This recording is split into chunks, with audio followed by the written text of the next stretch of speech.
La classe moyenne n'investit pas, les millionnaires achètent des actions et les milliardaires en revendent. Il y a 2 ans, tu avais cette vision, de dire ok, je vais créer un fonds, je vais prendre des bureaux, je vais créer une équipe de A-players avec qui on va tout exploser. Tout ce dont tu m'as parlé il y a 2 ans a fini par arriver. Tu en es au point où aujourd'hui ça va changer des générations puisque tu es le premier multimillionnaire de ta famille. L'argent, c'est important, c'est un pont qui vous permet de chercher quelque chose qui est profondément ancré en vous. J'ai eu beaucoup de différentes expériences où on m'a manqué de respect, où on reconnaissait pas mon travail. Ça m'a motivé encore Ça t'a plus nourri, ouais. à leur montrer que j'ai raison. Je dois leur donner tort. J'ai perdu une relation amoureuse parce qu'après 1 an, j'étais très content, j'avais gagné beaucoup d'argent avec mon entreprise et ma chérie me demande. Donc je me dis, ça fait 1 an que je suis avec, je lui montre et boum, elle se transforme en gold digger du jour au lendemain. C'est au bord du précipice que l'homme change. Parce qu'il y a un moment, en fait, vous allez craquer. Si la douleur de rester dans votre situation actuelle est moins forte que la douleur du sacrifice de changer de vie, vous n'y arriverez pas. La plus grosse claque pour moi, ça a été « Ah ouais, c'est vraiment… » Les amis, aujourd'hui on se retrouve pour une vidéo un petit peu spéciale avec un invité vraiment spécial, un ami, un mentor et quelqu'un qui m'a vraiment aidé dans le développement de mon parcours d'entrepreneur. Théophile, on vient de passer ensemble 2 semaines à Bali. C'est un honneur pour moi de clôturer ce séjour par cette interview, ce podcast, on appellera comme on le veut. Comme je l'ai dit, tu as été quelqu'un qui a joué un rôle capital dans mon parcours en tant qu'entrepreneur, mais aussi en tant qu'homme. Tu m'as apporté énormément d'inspiration à mes débuts, puisque tu as été une des premières personnes que j'ai regardées, donc sur YouTube, sur les réseaux, etc. Et très vite, je suis venu à m'identifier à toi. Environ 1 an et demi après m'être lancé dans le business, j'ai eu l'occasion de rejoindre, donc c'était en 2022 de mémoire, ton entreprise en tant que closer, avant de partir voler de mes propres ailes et créer mes propres entreprises. Pour te présenter très rapidement aux personnes qui n'ont pas eu l'occasion de voir tes vidéos YouTube ou de te voir sur les réseaux, tu es entrepreneur en ligne depuis 15 ans maintenant. Plus récemment, il y a de ça 2 ans, tu me dis si je me trompe, tu as eu l'occasion avec Constant, ton associé, de créer Online Asset, qui est un fonds d'investissement spécialisé dans les assets digitaux, fonds qui aujourd'hui a sous gestion plus de 25 millions d'euros. Enfin bon, Théophile, avant de parler de l'ampleur de ce que tu as créé et de ce que tu fais maintenant, j'aimerais bien qu'on parle un petit peu d'avant, du Théophile avant tous ces succès, avant tous ces business en ligne, et qu'on aille vraiment dans le détail de tout ce qui t'a poussé et tout ce qui t'a amené vers la personne que tu es aujourd'hui, l'entrepreneur à succès que tu es aujourd'hui. Justement, Théophile, première question pour démarrer, à quoi elle ressemblait ta vie avant de te lancer dans le business en ligne, avant de faire tout ça? Waouh, déjà merci beaucoup Romain de me proposer de faire une vidéo ensemble. Avec grand plaisir. Surtout que comme on en parlait, tu vois, je refuse beaucoup de podcasts d'intervention parce que je veux toujours m'assurer de la légitimité des gens et que les gens font pas juste ça par intérêt. Nous, on est amis depuis des années, on a passé beaucoup de moments ensemble, donc très content. C'est un peu la célébration de tout ça, donc c'est cool. Et donc, déjà bonjour à ceux qui nous regardent. Et ma vie d'avant, donc avant l'entrepreneuriat, j'étais étudiant. J'ai fait un BEP de vente action marchande, j'ai fait un bac pro de commerce, j'ai fait une licence de NRC, donc négociation relations clients, et j'ai commencé une licence de web marketing que j'ai arrêtée en cours de route. Okay. Et ensuite, j'étais salarié. Et donc mes business en ligne, je les avais déjà démarrés un petit peu avant, mais mon papa était un petit peu inquiet, tu sais, de me voir bosser depuis la maison. Il se demandait si je faisais réellement des choses ou si j'allais foutre en l'air ma petite carrière. Et donc, j'ai accepté, surtout à cette époque où le business en ligne, c'était très peu répandu. Et donc, à ce moment-là, j'écoute mon père et puis je trouve un premier job de salarié. J'ai travaillé pour Nespresso dans des centres d'appel, donc des jobs complètement...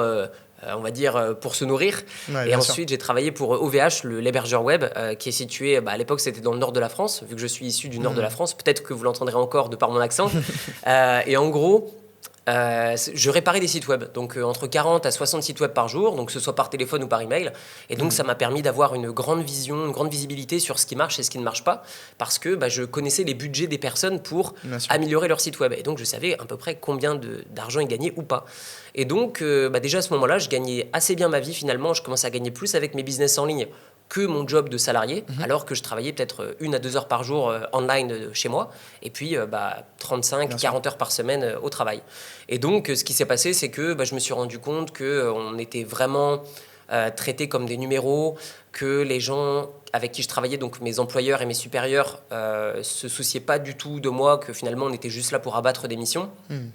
Et que j'ai jamais trop aimé finalement le rapport de force qu'ont les entreprises en France sur leurs employés. C'est très français que d'écraser les employés pour pas qu'il y ait une once d'ambition finalement chez ces personnes. Alors que moi, à chaque fois que j'ai trouvé un job, finalement, j'ai essayé de développer la boîte comme si j'étais associé avec les personnes, même si j'étais payé au lance-pierre, parce que c'est ma vision des choses. Et je me suis rendu compte que c'est pas en étant gentil et en faisant son job comme on nous a dit que finalement on reçoit une récompense. Et donc j'ai eu beaucoup de différentes expériences où on m'a manqué de respect, où on reconnaissait pas mon travail, où même si je faisais 10 fois plus que d'autres, même si j'attendais pas 10 fois plus de rémunération, j'avais même pas de merci, et à la moindre erreur, au moindre écart, je me faisais défoncer. Donc tout ça fait que j'ai fait une transition vers l'entrepreneuriat, et donc la vie avant entrepreneur, tu vois, c'est tous ces événements qui te mettent des piqûres de rappel en mode c'est pas ta voie. Justement, je trouve que c'est très intéressant que tu ailles sur ce sujet parce que c'est ce que vivent beaucoup de personnes qui sont salariées et qui ont une perte de sens juste parce qu'ils ne sont pas reconnus à leur juste valeur et ils ne sont pas reconnus pour la qualité de leur travail. Et par contre, comme tu l'as dit, dès lors qu'ils font une erreur, ils se font mettre plus bactère. C'est très français pour le coup. Justement, on a tous vécu, je pense, avant de se lancer dans l'entrepreneuriat, des périodes ou même des moments difficiles qui nous ont poussé à nous dire ok, j'arrête tout et là, je me concentre sur le business. Est-ce que tu as une anecdote, un moment qui, toi, t'a marqué et où tu t'es dit, OK, là, j'envoie tout valser et c'est all-in sur le business? Ouais, j'en ai eu 3 des moments dans 3 entreprises différentes. Le premier, j'avais fait un stage quand j'étais étudiant chez Kiloutou. Tu sais, cette entreprise qui propose des engins de chantier, etc. en location. Ouais. Et donc, j'ai fait un stage chez eux de 1 mois. Et on m'avait dit, ton objectif, c'est de faire 10 000 euros. Et je sais plus si c'était en 2 semaines, j'avais déjà fait genre 50 ou 60 000 euros. Et ma mission à ce moment-là, c'était de vendre des formations pour aider les ouvriers à conduire des engins de chantier. Ça s'appelle le permis CACES. Et du coup, j'avais explosé les compteurs, il n'y avait plus de formateurs disponibles, donc je ne pouvais plus vendre. Et le directeur de l'agence, plutôt que de venir me voir et me dire c'est bien, tu as cassé les records, trop bien, on va te donner même un petit quelque chose de significatif. Ouais, bien sûr. Non, après 2 semaines, on est venu me taper sur les doigts. Ouais, pourquoi tu vends plus? Tes résultats étaient comme ça, là maintenant ils s'effondrent, alors que je ne pouvais plus vendre. Ouais. Et à la fin du mois, évidemment, je n'ai qu'eu une bonne tape sur l'épaule et puis à bientôt. Et ils m'ont proposé un job après pour la petite histoire et je leur ai dit mais évidemment que je refuse. Donc, oui, bien sûr. Première anecdote. La deuxième, c'était dans le centre d'appel Nespresso où là, pareil, je suis un des top performeurs. Donc ça se mesure en nombre d'appels que tu prends, en nombre de capsules que tu vends, en nombre de machines que tu vends, etc. Pareil, un des top performeurs, toujours à l'heure, etc. Et tu sais, c'est ce genre de centre d'appel où dès que tu te lèves de ton siège, tu as un chronomètre sur ton écran qui te dit ton temps de pause commence à être charge en fait. Donc il diminue. Et donc un jour, je me souviens, je suis arrivé, je sais pas, peut-être... allez, même pas 5 minutes, peut-être 2 minutes, tu vois, après m'être installé parce qu'un manager m'interpelle, me pose des questions, machin. Et je peux t'assurer que le soir, avant de rentrer chez moi, je me suis fait défoncer par la directrice en mode c'est pas sérieux, tu te prends pour qui, nana. Tu vois, j'étais vraiment zéro reconnaissance. Ouais, l'enfer. Donc assez compliqué. Et chez OVH, j'ai eu plusieurs moments, et notamment un où un de mes managers avait vu que j'avais un business en ligne et que je disais que je travaille moins sur mon business en ligne et je gagne plus qu'avec le salariat. Et mon manager chez OVH m'a attrapé et m'a vraiment parlé, mais comme tu parles pas à quelqu'un, peu importe s'il travaille pour toi ou si, voilà, peu importe le rapport de force. Et donc, j'ai vraiment remarqué que c'était pas une entreprise, c'était pas une expérience isolée, c'était vraiment une multiplication du même événement qui était aucune reconnaissance sur le plan humain, sur le plan financier. Et pas de merci et pas de respect. Bien sûr. Et puis, dans ces moments-là, tu te demandes aussi si tu n'es pas un chat noir, si tu n'es pas mouton noir même, parce qu'il y a un moment où forcément tu te dis, mais attends, est-ce que c'est moi qui suis bizarre ou est-ce que c'est ces gens-là qui sont mal intentionnés? Avec du recul, je trouve que c'est très français comme mentalité de venir cracher, jalouser sur des personnes qui essayent de s'en sortir, qui essayent de faire un petit peu plus que ce qu'on leur a dit de faire. Et au final, ces anecdotes, elles ne me choquent pas. Et je pense que c'est ce que beaucoup de personnes qui vont regarder cette vidéo vivent au quotidien. Et on va parler justement de comment sortir de ça. Justement, toi, Théophile, tu as commencé le business en ligne à une époque où c'était vraiment un truc d'extraterrestre. Parce qu'à l'époque où tu as commencé, il n'y avait pas forcément d'informations en ligne, il n'y avait pas forcément de contenu, il y en avait un petit peu aux États-Unis, mais ce n'était pas autant répandu qu'aujourd'hui. Parce que quand on voit qu'aujourd'hui, ne serait-ce que grâce à YouTube, ChatGPT, tu peux avoir énormément d'informations, si ce n'est toutes les informations nécessaires pour lancer un business en ligne, c'est quand même assez différent. Et justement, ça m'amène à la prochaine question, qui est, selon toi, c'est quoi les croyances qu'il faut détruire et au-dessus desquelles il faut passer quand on est salarié et qu'on a la volonté quelque part de sortir du moule et de se mettre à son compte, de lancer ses premières activités, même ne serait-ce que comme toi tu l'as fait à côté du salariat? Ouais, écoute, c'est une très bonne question et c'est rigolo parce que le mythe qu'il faut casser, il a un certain niveau de difficulté à casser. C'est-à-dire qu'il y a des personnes qui pensent que plus elles sont dans un âge avancé, plus elles vont avoir des difficultés, etc. La réalité, c'est que c'est leur propre ennemi. C'est-à-dire que pendant des années et des années, plus vous allez travailler pour des personnes et plus vous allez vous rendre compte qu'on a essayé de vous lobotomiser pour vous faire croire que vous n'êtes bon qu'à une tâche qui est d'obéir. La réalité, c'est que vous pouvez créer des choses vous-même et que ce n'est qu'une histoire de psychologie et une histoire de croyance en vous pour commencer à vous lancer.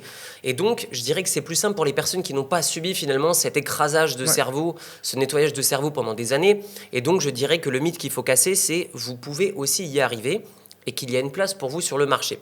Parce que c'est volontaire de la part de toutes les personnes qui y a autour de vous, que ce soit même les personnes qui vous veulent du bien parce qu'elles s'inquiètent, les personnes qui n'ont pas réussi parce qu'elles veulent se rassurer que vous n'avez pas réussi, et idem avec vos concurrents, ils vont essayer de vous faire croire que « Ah, tu ne vas pas y arriver, tu sais que moi j'ai fait ci, j'ai fait ça avant, etc. » Et finalement, il faut vous rapprocher de personnes qui, tu vois, tout comme toi et moi, ont commencé à partir de pas grand-chose et ont réussi à développer des choses qui on ne pensait pas développer à l'avenir. Et donc, je pense qu'il est important de se connecter, se rapprocher avec des personnes qui ont réussi ou ne serait-ce qui ont la même vision ou qui sont juste à une étape supérieure et de s'enfermer finalement dans un espèce de cercle vertueux et regardez un petit peu avec des œillères le reste du monde parce que tout le monde va essayer de vous rappeler que vous ne pourrez pas, ça ne marchera pas, que tu sais, ces gens-là sont très intelligents. Et mais il y a des gens aussi très intelligents, ils ne sont pas arrivés comme ça, là, du jour au lendemain. Absolument. Moi, je n'aurais pas lancé mon activité que j'ai aujourd'hui du jour au lendemain, c'est pas possible. Bien sûr. Et donc, il ne faut pas non plus vous comparer avec des personnes qui sont dans ce jeu-là depuis déjà des années. Et donc, parfois, ça peut être volontaire aussi de la part de ces personnes pour pas que vous mettiez un pied dans l'entrepreneuriat. Absolument. Et pour moi, c'est là toute l'importance de l'entourage parce que les gens dont tu t'entoures, c'est aussi les gens qui vont te donner des informations sur ce que tu peux faire, ce que tu ne peux pas faire et sans forcément avoir cette volonté de te rabaisser. Et c'est ça que j'aime beaucoup aussi dans les communautés d'entrepreneurs, c'est que tu peux prendre de la vision en regardant ce que les autres font, t'en inspirer et aller chercher plus de résultats comme ça. Justement, ça m'amène à la prochaine question. T'en as un petit peu parlé, mais je pense que c'est quelque chose qui, toi, t'est arrivé, qui arrive aujourd'hui à beaucoup de personnes qui veulent se lancer. Comment toi, tu as réagi quand les gens te disaient que c'était impossible ? C'est drôle parce que y a eu plusieurs groupes de personnes qui me disaient que c'était pas possible.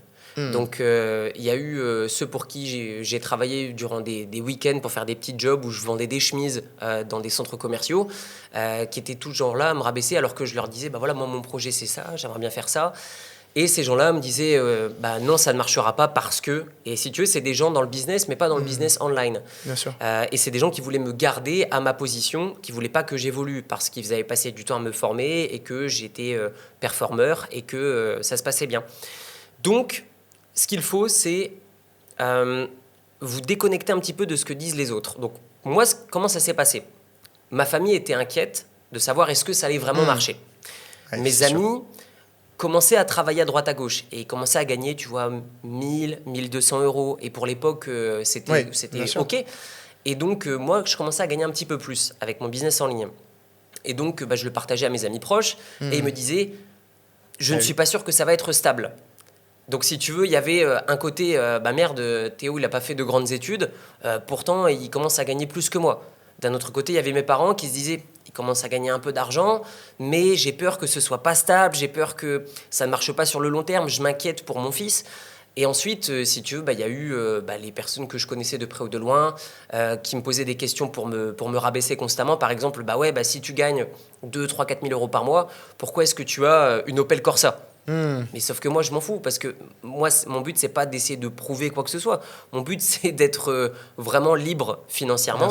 Et c'est pas de montrer que j'ai une belle voiture ou quoi que ce soit. Si j'aime bien les voitures, oui, pourquoi pas. Mais si c'est pas mon délire et que je préfère ne pas mettre d'argent dans ma voiture ou ne pas en mettre dans les montres et pouvoir me permettre d'avoir plus de liberté financière, plus de liberté dans mes choix, c'est quelque chose que j'ai priorisé. Et donc, si tu veux, je me faisais écraser un petit peu par certaines personnes et d'autres personnes qui me créaient le doute. Donc moi, ce que j'ai essayé, c'est simplement, avec des œillères, me connecter aux personnes qui font à peu près la même chose, qui ont fait des choses plus grandes que moi, et je m'informais énormément. Mais c'est vrai que c'est un très gros frein à votre lancement. C'est un peu comme démarrer une course de Formule 1 avec le frein à main pleine balle. Bien sûr. Tout le monde vous retient. Donc, très compliqué la pression sociale. Et moi, je m'étais engagé auprès de ma famille et mes amis en disant, telle date, je ne travaillerai plus pour tel employeur parce que je gagnerai autant avec mes business. Et telle date, je serai parti habiter dans le pays dans lequel je vais habiter. Et donc, c'est rigolo parce que j'ai eu un léger retard de 1 ou 2 mois et j'ai vu toutes les personnes auprès desquelles je m'étais engagé me dire et me taquiner avec ça. Bon alors, t'es pas encore parti ? Bon alors, je te croise encore. Et si tu veux, ça m'a motivé encore plus nourri, à leur montrer que j'ai raison, je dois leur donner tort. Et c'était aussi une histoire d'ego à ce moment-là. Encore une fois, on en revient à l'importance de l'entourage. De plus en plus, je trouve qu'en France, les personnes ont un problème avec le monde de la formation. Mais ce que je pense que beaucoup de personnes ne voient pas, c'est que lorsque tu achètes un programme qui est légitime, tu as accès à une communauté. Tu as accès à des personnes qui sont déjà un petit peu plus en avance que toi et qui ont déjà un petit peu plus de résultats que toi, ou même des personnes qui en sont au même point que toi et qui ont envie de changer leur vie. Et ça, je trouve que c'est exceptionnel parce que dans notre vie de tous les jours, dans le monde qu'on connaît, ces personnes-là, on ne les côtoie pas forcément. Donc, quand tu rejoins un programme et que tu as des gens comme ça autour de toi, ça peut que te tirer vers le haut. Je pense que c'est quelque chose qui est très sous-estimé en France, cette importance du réseau, cette importance de l'entourage. Il y a un autre point pour moi qui est très important et on en a parlé pas mal de fois lors du séjour. Et je pense que tu es une personne qui représente très bien cette valeur, c'est la valeur de la discipline. J'en parle souvent dans mon contenu, j'en parle souvent sur mon compte Instagram et j'en parle souvent dans ma vie en général. Cette valeur de la discipline, pour moi, elle fait toute la différence. Et quand je vois des personnes comme toi, je vois à quel point la discipline sur des années, ça peut vraiment changer une vie, ça peut vraiment changer des générations parce que toi, on va en parler, tu en es au point où aujourd'hui, ça va changer des générations puisque tu es le premier multimillionnaire de ta famille et tu es le premier, entre guillemets, à mettre des lettres de noblesse sur ta famille. Ça, pour moi, c'est arrivé, et on en a pas mal discuté, grâce à la discipline. Pourtant, je trouve aujourd'hui que c'est quelque chose qui est parfois un peu moqué, qui est parfois un peu sous-estimé. Justement, qu'est-ce que tu en penses? Et toi, quel a été l'impact de cette discipline dans tout ce que tu as fait? Waouh, ça a eu un impact énorme. Alors, j'aimerais juste revenir sur un point très important que tu as dit avant, c'est que les gens sous-estiment énormément le réseau. J'aimerais juste que vous visualisiez quelque chose. Vous allez des fois au restaurant. Imaginez-vous un instant que si vous alliez au restaurant avec Romain et les personnes de son entourage, moi-même, et que nous, on a des sujets de discussion en mode tu investis dans quoi? Comment est-ce que tu as fait pour augmenter, etc., etc. Si vous voulez, vous allez vous rendre compte que vous n'êtes pas en fait entouré des bonnes personnes si c'est ce à quoi vous aspirez. À l'inverse, si Romain ou moi, on est entouré dans un cercle où des personnes n'investissent pas, se forment pas, s'intéressent pas du tout à prendre le contrôle de leur vie, effectivement, nous, on va se sentir un peu ennuyés. Et on va se dire, mince, et tout le monde va un peu se moquer de nous, nous pointer du doigt, etc. Donc je vous invite à visualiser un peu le chemin inverse et vous dire, parce que parfois vous êtes entouré de personnes qui n'investissent pas, qui font rien du tout, qui un petit peu acceptent leur situation. Donc je vous invite à vous concentrer sur plutôt l'inverse et vous demander, si je mangeais avec mes X personnes qui m'inspirent le plus, ce serait quoi les sujets de discussion? Est-ce que j'aurais quelque chose d'intéressant à raconter? Bref, parenthèse fermée. Concernant la discipline, ça m'a apporté énormément de choses, que ce soit dans le sport, que ce soit dans la santé, que ce soit aussi la discipline d'entretenir des relations amicales, la discipline aussi de mettre des efforts dans des relations amoureuses, ou la discipline de nourrir finalement mes relations familiales. Et l'entrepreneuriat, c'est ce qu'il y a le plus évident.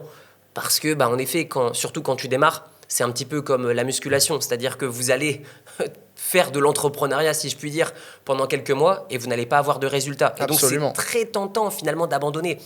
C'est comme la musculation, c'est comme un sport que vous allez pratiquer. Il y a vraiment cet effet exponentiel. Ce n'est pas linéaire, c'est-à-dire que quand vous commencez, c'est pas chaque mois je vais m'enrichir de X en plus. Non, c'est pendant des mois, vous allez galérer parce que vous allez apprendre, vous allez faire des erreurs.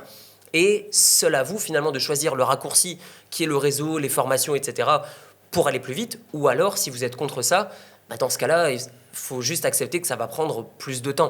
Bien sûr. Et donc, la discipline, je pense que c'est finalement ce qui va vous amener sur le long terme à ce à quoi vous cherchez. Parce que ça ne sert à rien de regarder toutes les formations pendant un mois. Ça ne sert à rien de lire 30 livres sur l'entrepreneuriat pendant un mois. On s'en fiche de ça. Ça ne sert à rien de faire une morning routine. Vous vous levez à 4h du mat et vous faites 3000 pompes pendant une semaine. Ça ne sert à rien du tout. Ce qu'il faut, c'est faire 10 pompes par jour pendant 10 ans. C'est ça qu'il faut faire. Et prendre goût à ça. Toi et moi, quand on travaille, on n'a pas l'impression que c'est du travail. Alors des fois, on en a marre, on se dit, ça y est, j'ai bossé toute la journée, je me suis explosé, j'ai envie de souffler. Mais c'est normal, la vie d'un entrepreneur, c'est quoi? C'est, on est dans notre bureau, on pense qu'aller en vacances. Et dès qu'on est en vacances, on pense qu'à retourner au bureau. C'est normal, tout est finalement dans l'équilibre. Et cette discipline de finalement se créer une vie d'entrepreneur qui n'a jamais besoin de vacances, c'est, je pense, la récompense de la discipline. Parce que si vous n'avez pas de discipline, vous n'arriverez tout simplement à rien. Parce que le jeu auquel Romain et moi nous jouons, c'est un jeu long terme où il n'y a pas de combien je vais gagner demain ou la semaine prochaine ou après-demain. C'est quelle est la graine que je vais planter aujourd'hui et à quel moment je vais la récupérer et à quelle hauteur, quels sont les efforts que je vais devoir investir. Donc il vous faut une très forte vision qui est bien plus forte que juste de l'argent pour finalement construire et renforcer cette discipline. Bien sûr. Vous ne pouvez pas juste rêver finalement de partir en vacances avec de l'argent et vous dire « Ah j'ai besoin absolument de créer cette boîte ». Non, parce que c'est pas assez profond. Bien sûr. Donc vraiment trouver un pourquoi hyper profond, je sais que c'est un peu bateau mais c'est réellement important.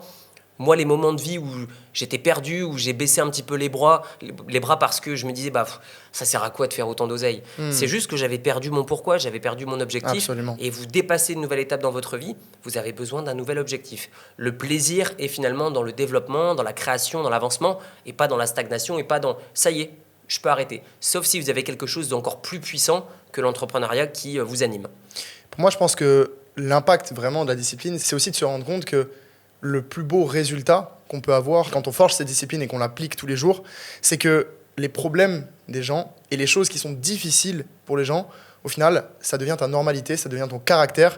Et grâce à ça, tu arrives à aller beaucoup plus loin que ce que monsieur tout le monde pourrait faire. Autre question, encore une fois axée vraiment sur la vision, la motivation, etc. Ce serait quoi le conseil que tu donnerais à quelqu'un qui a envie de changer sa vie, qui s'intéresse à l'entrepreneuriat, au fait de créer un projet, etc., mais qui n'ose pas sauter le pas comme toi, tu l'as fait il y a maintenant plus de 10 ans? Je dirais que tout est une histoire de compréhension de votre situation actuelle, la situation que vous recherchez, et que vous compreniez quels sont les efforts qui doivent être mis en place et les sacrifices que vous allez devoir faire. Donc tout dépend de pourquoi est-ce que vous souhaitez changer de vie. C'est-à-dire que si la douleur de rester dans votre situation actuelle est moins forte que la douleur du sacrifice de changer de vie, vous n'y arriverez pas. Absolument. Donc c'est pour ça que vous avez déjà entendu cette citation, c'est au bord du précipice que l'homme change. Parce qu'il y a un moment, en fait, vous allez craquer et vous allez partir en burn-out. Et il ne faut pas attendre ce moment-là, parce que vous ne pouvez pas sacrifier toute votre vie, finalement, à vous demander Bien sûr. comment est-ce que ma vie, elle aurait été si j'avais fait ça. Ce serait dommage d'arriver sur votre lit de mort, limite, et vous dire « Ah mince, j'ai toujours rêvé d'avoir des enfants, j'ai toujours rêvé de faire ce projet. Ah, j'ai toujours rêvé de faire le tour du monde. Ah, j'ai toujours rêvé de trouver mon âme sœur, mais j'ai jamais osé parler aux filles. » Tu vois, tous ces trucs-là. Mais en fait, on se rend compte vraiment qu'il ne faut pas vivre dans le regret et il est préférable de vivre une expérience et d'apprendre.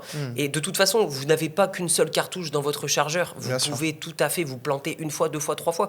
Il y a des gens qui réussissent. Regardez, dans le domaine de Hollywood, il y a des gens qui shine alors qu'ils ont 60 ans. Parfois, les mecs, ils ont 30 ans de carrière. Ouais, absolument. Là, typiquement, ça me rappelle un acteur qui tournait dans la série White Lotus, qui a une calvitie. Et là, aujourd'hui, il est hyper famous, alors que le mec, il est acteur depuis genre 20 ans. Ouais. Et il fait une série et boum, ça pète. Et c'est typiquement l'entrepreneur. C'est comme tous les gens qui font des vidéos en disant « Ouais, telle personne est devenue riche du jour au lendemain parce qu'il a lancé son application. » Mais non.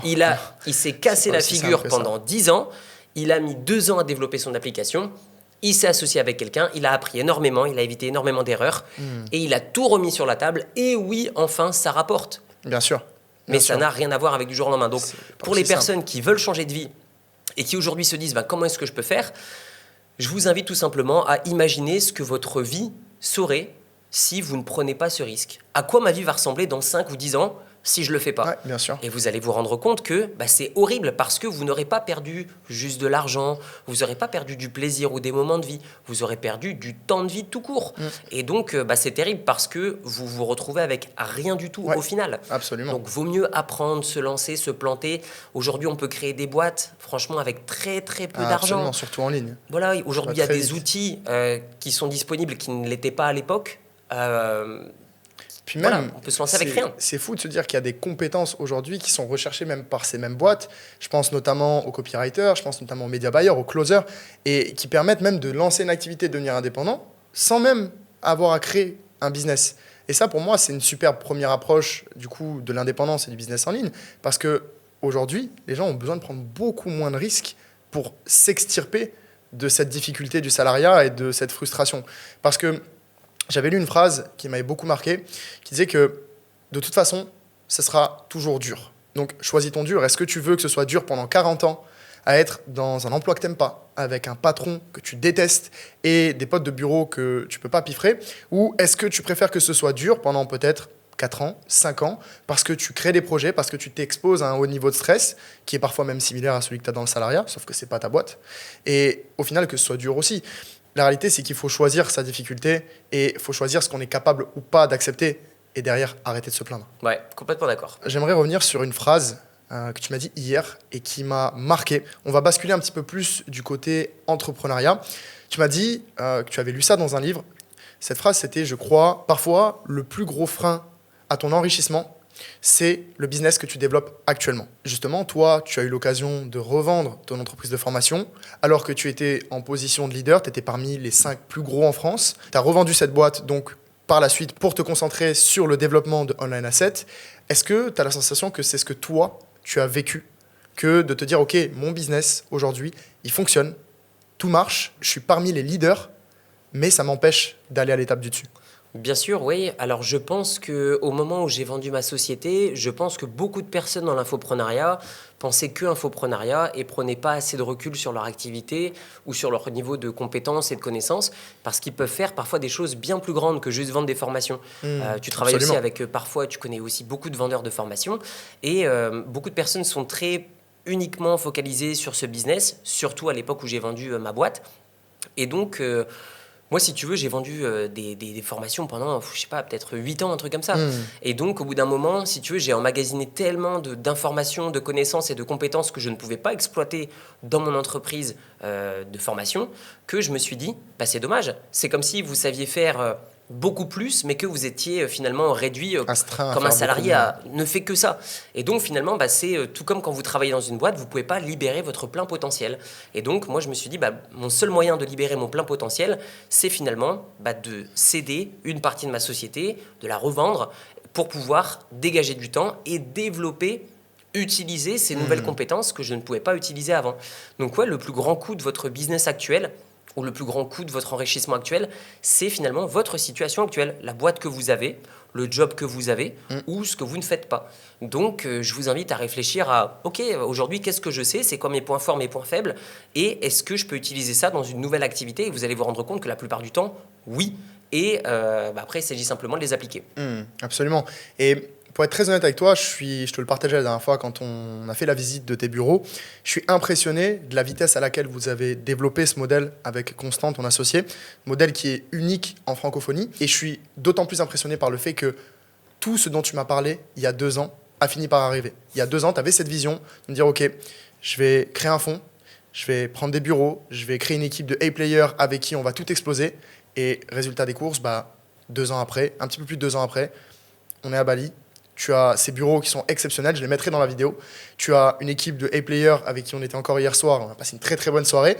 Et finalement, tu as réussi à atteindre cette vision. Et ça, moi, ça m'a impressionné. Et ça m'amène du coup à te poser la question, est-ce que tu peux nous expliquer un petit peu ce que tu fais avec Online Asset, ce que tu proposes et comment vous avez structuré tout ce modèle? Bien sûr, bon, c'est mon petit moment de publicité. Bon, en gros, Online Asset, c'est une plateforme, c'est une solution d'investissement qui permet à des gens qui sont trop exposés à la bourse ou à l'immobilier, qui veulent avoir finalement une poche qui va être allouée à du private equity. Donc en gros, c'est pas du tout comme des VC, c'est-à-dire l'investissement dans des startups. Nous, on rachète des sociétés qui sont aux États-Unis, qui gagnent déjà de l'argent, qui existent depuis de nombreuses années. Et en fait, on détermine que on peut augmenter la valeur, on peut augmenter les profits. Pourquoi? Parce qu'on a beaucoup d'expérience dans le web et qu'il y a beaucoup d'entrepreneurs qui sont focalisés sur leur business, qui sont tout seuls, qui développent des superbes entreprises ou parfois ils ont des équipes. Et en fait, nous, on vient les racheter en cours de route, en cours d'envol, et on vient les faire atteindre de nouveaux plus hauts. Et donc, tout simplement, moi et Constant, à la base, Online Asset, on l'a créé pour nous. Parce que Constant, mon associé, était déjà multimillionnaire quand on a commencé à travailler ensemble, et moi aussi. Et donc, on était déjà investis sur différents véhicules d'investissement classiques. Et on s'est dit, finalement, nos compétences et notre knowledge là-dessus, c'est le business en ligne. On va se mettre à racheter des business. Sauf que les business qui sont les plus intéressants, c'est dommage, mais c'est des business qui sont aux alentours de 5 millions d'euros. Et donc, seul Constant et moi, on pouvait faire une première opération, mais pas 2, 3, 4, 5. Ouais, bien sûr. Et donc, c'est pour ça qu'on a commencé à en parler à des amis, à de l'entourage. Et donc, il s'avère que les premiers investissements ont très bien fonctionné et que ensuite, ça a fait son bouche à oreille. Et puis, au bout d'un moment, je me suis dit, je vais en parler sur YouTube. Et on a ouvert ça. Et voilà, bah, écoute, on a continué nos opérations et aujourd'hui, l'année dernière, par exemple, on a fait 16,6% de performance sur 25 millions d'euros. Donc, c'est quand même pas mal. Et ça fait du coup 2 ans et demi qu'on fait ça. Là, en fin d'année, ça va faire 3 ans. On a beaucoup plus d'investisseurs que de projets sur lesquels on vient se positionner. Parce que beaucoup de personnes qui me posent la question me disent « Ah, tu cherches des investisseurs ?» Non, non, non, pas du tout. On a le même problème que tous les fonds d'investissement qui fonctionnent bien, c'est-à-dire que on a beaucoup d'investisseurs qui nous suivent et des gros investisseurs. Certains investissent plusieurs millions d'euros avec nous. Et par contre, on a tellement des critères de sélection qui sont tellement accrus, si tu veux, que des business comme lesquels on vient racheter, ça ne court pas les rues. Donc, je ne vais pas rentrer trop dans le détail, mais en gros, c'est des business qui sont aux États-Unis, qui font au moins 1 million d'euros par an de profit. C'est des business sur lesquels il y a très très peu de management. C'est des business sur lesquels il y a énormément de SEO, donc du référencement naturel, donc pas de publicité. Bien sûr. Et c'est des business qu'on vient souvent transformer en SaaS. Et donc, c'est comme ça qu'on vient augmenter la valeur, exploiter, et puis on fait un versement de dividendes, ce qui plaît beaucoup aux investisseurs. Comme ça, ils peuvent soit vivre de leurs dividendes, ou soit les réinvestir. Voilà. Ok. Et justement, en passant du monde de la formation au monde du private equity, ça a été quoi la plus grosse claque que tu as pris lors de ce lancement? Bah écoute, déjà avant de me lancer, j'avais lu un bouquin, un autre bouquin que Père riche, Père pauvre de aussi Robert Kiyosaki, je ne sais plus c'était lequel, et dedans il y avait une phrase super intéressante qui disait « La classe moyenne n'investit pas, les millionnaires achètent des actions et les milliardaires en revendent ». Et ensuite, je suis tombé sur une vidéo YouTube. Tu sais, pendant un moment, il y avait cette trend sur YouTube aux États-Unis où tu avais des mecs qui allaient dans des rues où il y avait les plus grosses baraques aux US et ils sonnaient aux portes et ils demandaient « Qu'est-ce que vous faites dans la vie ?» Et c'est rigolo parce que si tu regardes de nouveau ces vidéos, les plus grosses baracasses, 8 fois sur 10, c'est des mecs qui sont dans l'investissement, dans le private equity, qui ont revendu leur société. Et les 20% restants, c'est des mecs qui ont fait de l'immobilier. Et donc, quand je suis tombé là-dessus, si tu veux, tout faisait un petit peu sens. Et je me disais, mais je pense qu'il faut vraiment que je vende des actions. Comment est-ce qu'on vend des actions ? On rachète des entreprises ou alors on les crée pour certains. Et ensuite, on vient revendre une partie de son entreprise. Et c'est pour ça que j'ai commencé à vendre ma boîte de formation, parce que tout faisait sens. Je me disais, je commence à comprendre que le private equity, c'est l'avenir. Je commence à comprendre que c'est là où vraiment nagent les gros poissons. C'est là où il y a des grosses possibilités. C'est là où les gros profits sont faits. Et c'est là aussi où je suis le plus stimulé intellectuellement. Parce que... faut aussi le dire, quand vous faites le même business, le même métier et que vous travaillez à former des personnes qui partent de zéro pendant 8 ans pour mon cas, en effet, au bout de 8 ans, quand quelqu'un vous pose la même question une 2 millième fois, vous avez moins l'excitation. J'ai toujours l'envie d'aider les gens, c'est pour ça toujours que je fais des vidéos sur YouTube, mais j'ai plus autant la même niaque d'accompagner quelqu'un from scratch, à l'aider à démarrer un petit business. Moi, aujourd'hui, ce qui me stimule, c'est quel gros business on va racheter. Là, on est sur un deal à 12 millions qu'on est en train de signer. Donc ça me stimule. Je me réveille le matin, des fois je me dis « Ah, ça me saoule », mais au final, je sais au fond de moi que c'est ça qu'il faut que je fasse. Donc, la plus grosse claque pour moi, ça a été « Ah ouais, c'est vraiment un autre game ». C'est-à-dire qu'il y a le marché francophone, vente de formation, dropshipping, machin, etc. Ensuite, il y a le marché de la vente de formation aux US. Ensuite, il y a le e-commerce aux US. Et ensuite, il y a vraiment le private equity, c'est un autre jeu. C'est des autres chiffres, c'est aussi des autres têtes. Et c'est là où travaillent finalement les gens qui sont en costume dans des bureaux tout en haut des plus tours de New York. Ils font du private equity. Et les gens qui vous disent « Ouais, moi, j'investis pas en private equity, etc. » C'est juste qu'ils savent pas ce que c'est, parce que ces personnes-là ont déjà fait des acquisitions de boîtes. Ils ont déjà fait des sorties de boîtes. C'est du private equity. Donc, c'est juste qu'ils savent pas le formuler. Mais les plus gros riches... c'est très opaque. Ils font ce qu'on appelle du M&A, Merger and Acquisition. Donc, ils font des fusions et des acquisitions. C'est là où sont les personnes qui gagnent le plus au monde, tout simplement. Ok, hyper intéressant. Et aussi les plus intelligents, et en tout cas qui me stimulent le plus sur le plan intellectuel. Donc, très grosse claque de... En fait, il y a un très gros gap. Là, le niveau, il augmente il est très drastiquement. Élevé. Ok. Hyper intéressant. C'est vrai que c'est un monde qui est très opaque. Par rapport auquel, finalement, on a très peu d'informations, on va dire, dans les sphères normales, où nous, on regarde nos petits business en ligne, on regarde, OK, on a fait 100, 200 par mois, etc. Et on est déjà content de ça. Mais c'est vrai que quand j'entends les chiffres dans l'Anasset, quand on a des discussions avec Constant, avec l'équipe, c'est toujours impressionnant de voir les volumes qui sont complètement différents. En aussi peu de temps, en plus. OK, on a beaucoup parlé de discipline, d'état d'esprit, de business, j'aimerais qu'on parle de quelque chose qui pour moi te caractérise et je vais donner une anecdote pour en parler, c'est la valeur amitié. En 2022, je pense que tu vas t'en rappeler, il m'est arrivé quelque chose de très difficile, j'ai tout perdu. J'ai tout perdu, j'étais ici à Bali et à cette période, je commençais à closer pour toi. Et je me rappelle, tu m'avais dit, poulet, te prends pas la tête, viens à la maison, je t'accueille, tu prends des appels pour moi, tu te refais et après on voit ce qu'on fait. Et c'est vraiment à ce moment-là que je me suis dit, ok, c'est vraiment mon ami.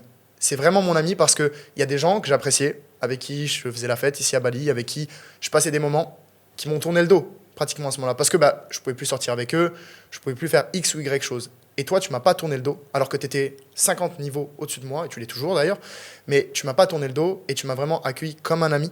J'étais avec mon ex-petite copine de l'époque aussi, tu nous as accueillis vraiment comme des amis. Et ça m'a marqué. On en parlait récemment de cette valeur amitié et justement, je voudrais te poser cette question parce que je pense que c'est très intéressant d'en parler.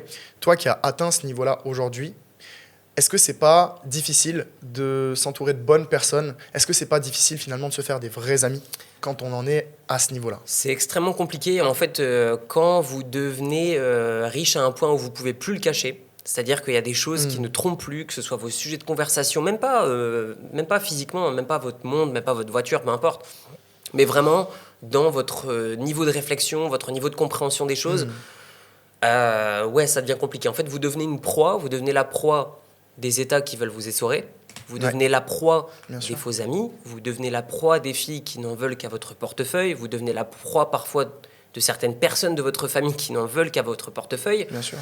Et vous devenez la proie potentiellement des arnaqueurs, des scammers, etc. Machin. Donc c'est très compliqué parce que si vous donnez votre confiance à personne, vous n'allez jamais vous faire d'amis, vous n'allez jamais vous faire de connexion et vous vivez un truc qui est nocif. Bien sûr.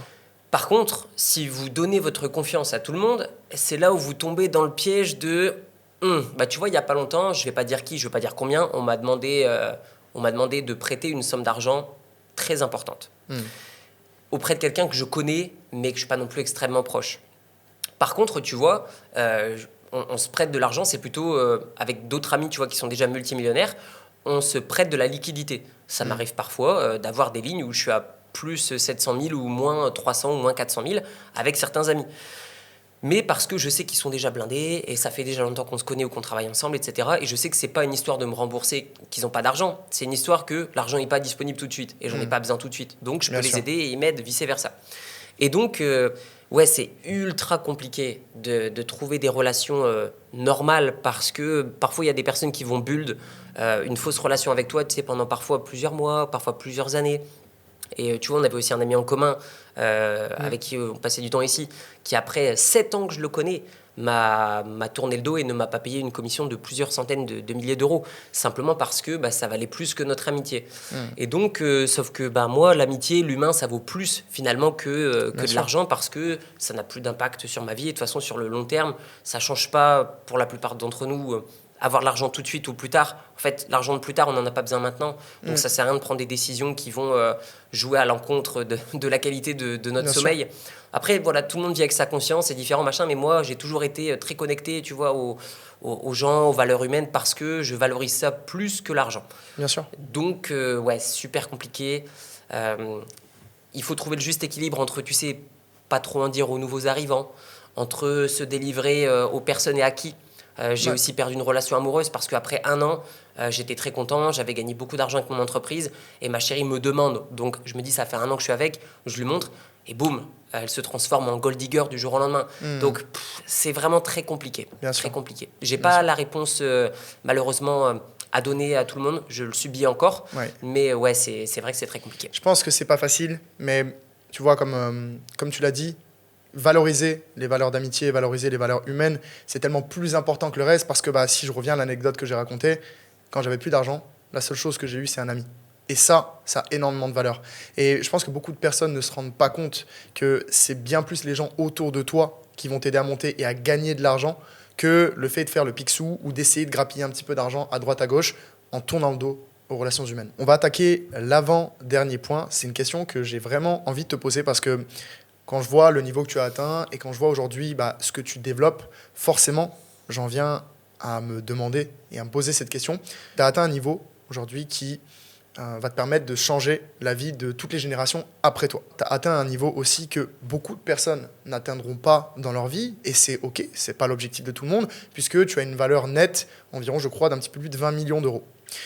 Comment est-ce qu'on fait quand on a une telle valeur nette, quand on a un tel patrimoine, pour juste avoir envie de continuer à construire, de continuer à se battre, alors que tu pourrais littéralement arrêter de travailler toute ta vie, juste placer l'argent et te dire OK, je suis à la retraite.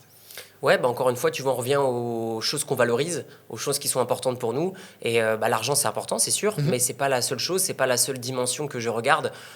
Donc, moi, personnellement, ça a été plusieurs paliers. Donc, vous aurez tous vos différents paliers. Je vous dis simplement les miens, ne vous calquez pas dessus, ça sert pas forcément à grand-chose, parce qu'on est tous différents, on veut tous des trucs différents. Absolument. Et je dis pas que c'est worth it de le faire, parce que j'en ai aussi, j'ai aussi galéré, et c'était aussi très compliqué parfois.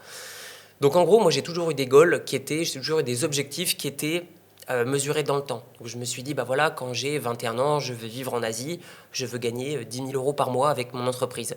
Une fois que j'ai atteint ça, je me suis dit, bon, ben, maintenant, j'aimerais peut-être gagner 10 000 par mois, mais en passif. Pourquoi ? Parce que je veux dégager du temps libre.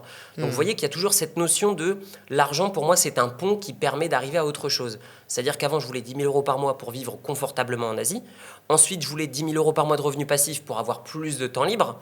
Et ensuite, je voulais 100 000 euros par mois. Pourquoi ? Parce que je savais que 100 000 euros par mois allait m'emmener à plus de revenus passifs pour pouvoir me permettre d'avoir du temps libre pour ma famille. Bien sûr.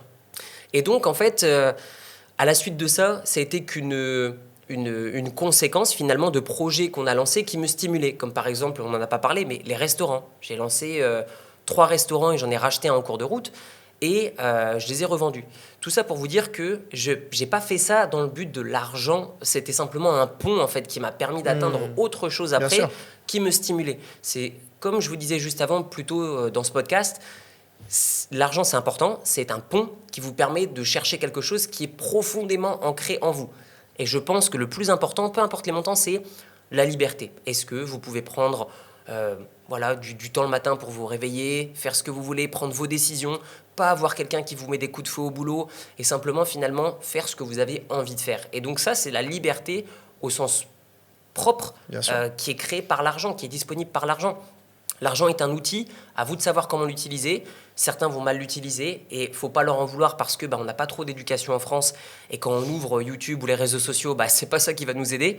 Et donc, soyez pas surpris aussi que certains entrepreneurs qui gagnent 5-10 000 euros par mois, ils vont tout claquer. Et c'est OK, mais je pense que moi, j'ai plus de plaisir finalement dans la liberté de me dire je m'en fous de ma voiture, je m'en fous de ma montre. Oui, j'en ai, mais pour moi, ce qui est important, c'est de me dire lundi matin, j'ai envie d'aller à la salle de sport. Ouais. Et puis mercredi, j'ai pas envie de travailler. Par contre, jeudi, j'ai envie d'exploser ma journée et rester au bureau toute la journée. Bien sûr. Et voilà. Et cette pression extra que je vais avoir, je vais être récompensé parce que si ça rapporte plus, c'est ma boîte et donc je gagnerai plus. Et pareil avec tous les gens qui travaillent au sein de notre équipe. C'est que des gens qui ont des bonus. Donc si les gens veulent se dépasser, ils gagnent plus. Absolument. C'est une très bonne explication et ça nous amène à la dernière question qui est pourquoi est-ce que tu veux qu'on se rappelle de toi d'ici 40, 50 ans ? Qu'est-ce que tu veux que ça évoque dans la tête des gens d'ici, comme j'ai dit, 40, 50 ans quand ils vont entendre le nom et prénom Théophile Hélier ? Alors c'est rigolo, je vais revenir sur un truc que j'avais entendu de la part d'un journaliste qui était en train de clasher un entrepreneur. Et cet entrepreneur lui a dit, vous savez, c'est facile de parler, mais quand vous êtes un entrepreneur, vous faites des erreurs aussi. Bernard Tapie. Voilà. Et donc, moi, j'attends pas, si tu veux, qu'on se souvienne de moi comme quelqu'un qui a eu un parcours impeccable, quelqu'un qui a fait des choses parfaitement de A à Z. Simplement comme quelqu'un, tu vois, qui a fait de son mieux. Qui a fait de son mieux avec son temps, avec son énergie et son temps disponible pour pouvoir aider un maximum de gens à atteindre cette liberté. Parce que pour moi, c'était la chose qui a vraiment changé ma vie. Il y a plein de choses qui ont changé dans ma vie, etc. Mais quand même, le plus gros step, la plus grosse bascule, c'est finalement quand tu arrêtes d'être salarié et que tu te dis « Waouh, je peux gérer ma journée comme je veux. Waouh, j'ai du bonheur, je me sens bien, j'habite où je veux, j'ai qui je veux autour de moi. » Et je peux prendre potentiellement soin de ma famille, etc. Donc moi, pareil, j'en ai pas parlé, mais tu vois, j'ai acheté une baraque à mon père dès que j'ai pu pouvoir le faire et que j'étais confortable avec ça. Bien pareil, sûr. Un appart à ma mère. Ça, c'est des choses que le salariat ne permet la plupart du temps pas. Et donc, voilà, tout ça pour dire que je pense que j'aimerais qu'on se souvienne de moi en mode il a fait de son mieux. il a fait de son mieux pour aider les gens à devenir libres. Il s'est battu pour une cause qui était intéressante. Et il a jamais fait de scam. Ça paraît, tu vois, ça fait, je sais pas, 10-15 ans que je fais du business online. Ça fait peut-être 8 ou 9 ans vraiment que je m'expose beaucoup online. Et il y a des gens qui sont encore surpris de me dire ouais, mais est-ce que c'est vrai ce que tu fais, etc. Je dis, tu sais, je reçois des emails à toutes les périodes ou à toutes les hypes. On me propose de scammer ma communauté, que ce soit avec les NFT, les cryptos, avec tout. On m'a déjà proposé de scammer ma communauté plein de fois. Je l'ai jamais fait, je le ferai jamais. Pourquoi ? Parce que je m'en fous, c'est pas ça qui m'intéresse. Je veux pas qu'on se souvienne de moi comme ça. Donc, ouais, vraiment en mode, Théo, il a fait de son mieux pour aider des gens à devenir libres. Ouais. Magnifique. Je pense que c'est une réponse parfaite et ça va nous amener du coup sur la conclusion de ce podcast. Si vous êtes resté jusqu'ici, c'est que vous avez compris à quel point Théophile, ici présent, c'est quelqu'un qui incarne la discipline, le travail acharné et surtout la volonté de sortir du moule. Et je pense honnêtement que c'est pas juste un parcours de réussite comme les autres, mais plutôt que c'est une démonstration de ce qu'on est capable de faire à partir du moment où on choisit de vraiment briser les chaînes et créer sa propre destinée. Merci à toi Théophile. C'était une vidéo que j'ai pris beaucoup de plaisir à tourner. C'est, comme je l'ai dit, une vidéo qui est vraiment particulière pour moi. Et si tu avais une dernière chose à dire aux personnes qui nous écoutent, ce serait quoi ? Écoutez Romain, parce que, pas par rapport à ce qu'il dit, mais par rapport à ce qu'il est. Je pense qu'aujourd'hui, il faut écouter des gens par rapport à qui ils sont. Et Romain, on est amis ensemble. Pourquoi ? Parce que tu as des valeurs humaines qui sont proches des miennes. Merci beaucoup. Et c'est ça que j'aime chez toi, c'est pour ça aussi que je voulais faire cette vidéo avec toi. Et je pense que Romain, il a vraiment une influence positive sur les personnes qui l'entourent. Et tu sais aussi couper les personnes qui ne méritent pas de faire partie de ton cercle. Absolument. Et au travers de ça, tu as vraiment une force de décision qui est importante et qui fait que tu te préserves et te protèges de tous ces trucs qui sont autour. Donc ouais, je pense qu'on a un très bel avenir devant. Et puis j'espère que toutes ces personnes... tu pourras avoir un impact positif aussi sur eux. Absolument. Et continuer de te développer. Voilà. Eh ben, je te remercie. Les gars, je profite de la fin de cette vidéo pour vous reprendre dans un cadre un petit peu plus personnel. Là, je suis à Paris, dans mon hôtel, et je m'apprête à repartir vers une autre destination. Comme on peut le voir juste ici, il y a mes valises. Bon, c'est un petit peu en bordel, mais bref. Avant ça, j'étais à Cannes, Monaco, et encore avant ça, j'étais à Bali et à Dubaï. Et si je peux me permettre d'être aussi libre et de voyager autant, c'est parce qu'aujourd'hui, je peux bosser depuis n'importe où dans le monde. Et ça parce qu'il y a quelques années, en 2020 plus exactement, j'ai développé une compétence qui a littéralement changé ma vie, et cette compétence, c'est le closing. Et cette compétence, elle n'a pas juste changé ma vie à moi, mais bien celle de centaines de personnes que j'ai accompagnées personnellement. Des personnes comme Kevin, qui était chauffeur de bus. Salut à tous, moi c'est Kevin, j'ai 32 ans, ça va faire 5 mois que je fais du closing. Les 3 premiers mois, je closais uniquement sur mes temps de repos. J'ai généré quand même 2000 à 2500 euros par mois avec ça. Aujourd'hui, j'ai quitté mon salariat, je travaille de chez moi, je gère mon temps comme je veux. En janvier, j'ai généré 4700 euros et en février, j'ai généré 5200 euros de commission. Ou encore Hugo, qui était cadre dans un grand groupe. J'étais cadre dans un grand groupe, j'avais un bon salaire, mais il me manquait quelque chose. Je me sentais vraiment pas libre. J'en avais vraiment marre de demander à mon patron de pouvoir prendre des vacances, de profiter que 5 semaines par an et de me lever tous les jours à la même heure. Donc vraiment, j'ai décidé que ça devait changer. Et du coup, aujourd'hui, suite à ce changement, c'est quoi tes résultats ? Écoute, ce changement, il était il y a 6 mois.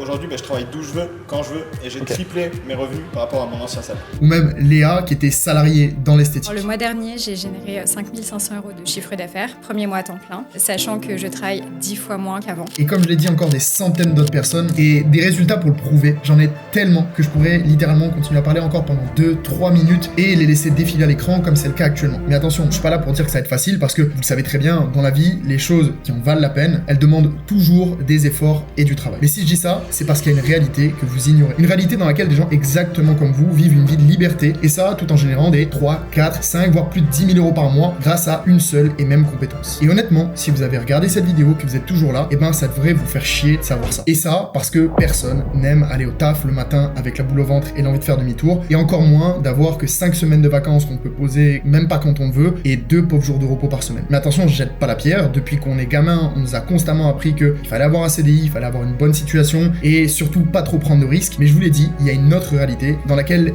les gens n'ont même pas besoin de prendre de risques, juste à maîtriser une compétence qui est le closing, et qui est une compétence aujourd'hui qui est ultra demandée. Maintenant, si vous aussi, vous voulez vivre cette vie et avoir plus de liberté, il y a une chose dont vous avez besoin, c'est de quelqu'un pour vous accompagner étape par étape dans ce changement de vie. Parce que même si là, je vous disais exactement ce qu'il faut faire, vous seriez littéralement littéralement perdu tellement c'est nouveau et différent de tout ce que vous avez vu jusqu'à présent. Ce dont vous avez besoin aussi pour y arriver, c'est de vous entourer et de pouvoir échanger tous les jours avec des personnes qui l'ont déjà fait et qui vivent déjà cette vie dont vous rêvez. Donc si vous êtes assez humble et assez perspicace pour comprendre qu'il y a des choses que vous savez pas aujourd'hui et que le seul moyen d'apprendre ces choses pour changer votre vie, c'est de bien vous entourer et de vous faire accompagner par des personnes qui ont déjà réussi, la seule chose que vous avez à faire, c'est d'aller dans la description de cette vidéo et regarder la vidéo que j'ai mise. Dans cette vidéo, je vous donne littéralement tout ce que j'ai appris ces 5 dernières années et toutes les cartes en main pour déjà pouvoir comprendre et ensuite pouvoir vous lancer à nos côtés. Donc si ça vous parle, je vous laisse cliquer sur le lien dans la description.